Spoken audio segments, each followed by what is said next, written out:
There is one thing I'd like our government to do to reduce income inequality. Stop giving stuff to rich people. In the Wall Street Journal, economics professor Walter Williams and senior economics writer Stephen Moore proposed something they call the Millionaire Subsidy Elimination Act. So, Steve, what do you mean, millionaire subsidy?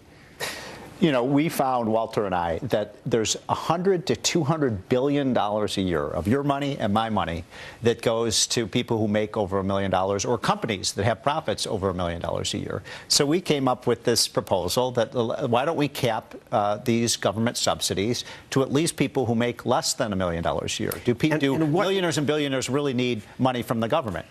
No, but what are they? And Senator Tom Coburn's on your side on this. He issued a study called Subsidies for the Rich and Famous.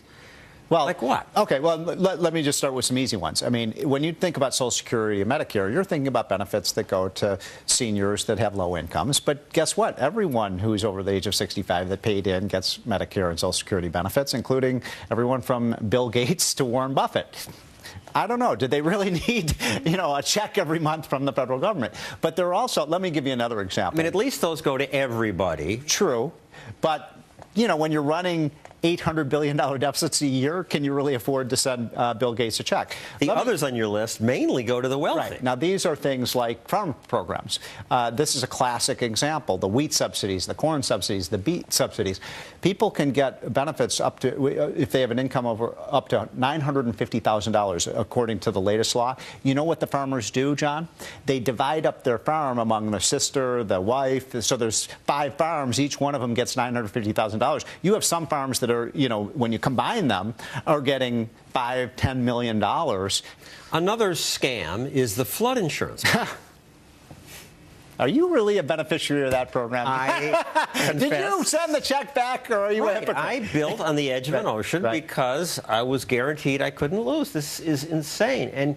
And yet Congress brags about its flood insurance handout, and the government spends your money to advertise it. It can happen to you. Protect your home with flood insurance. The flood insurance program provides valuable protection for approximately 5.5 million homeowners. When she said that it was 19 billion in the red, now it's 30 billion in the red.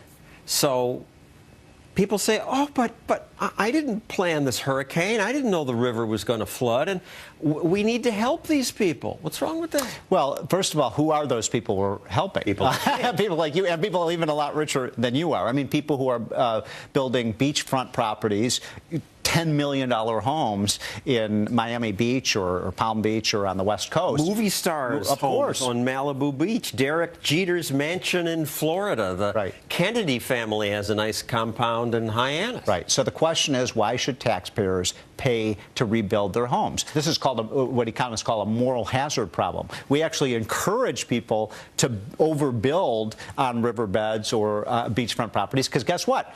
If there's a big storm like Sandy, guess who's going to rush in? The taxpayers to pay for the rebuilding of that house. I have a real problem with that.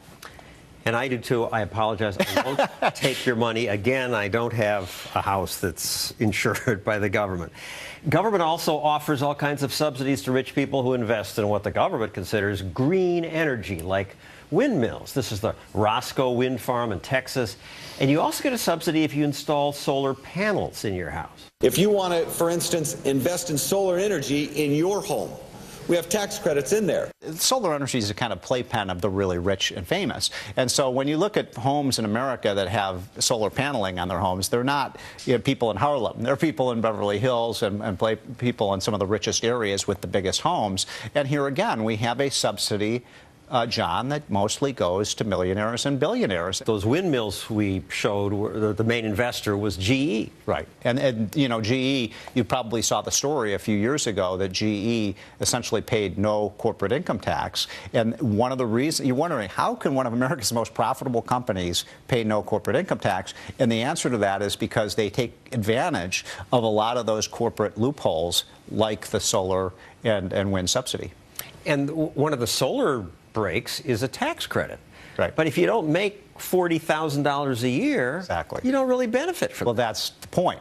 So if we got rid of all of these, we'd save... Oh, by my estimate, $100 to $200 billion a year. And I think, by the way, and life would be more fair. It would be fairer. Thank you, Stephen Moore. Coming up...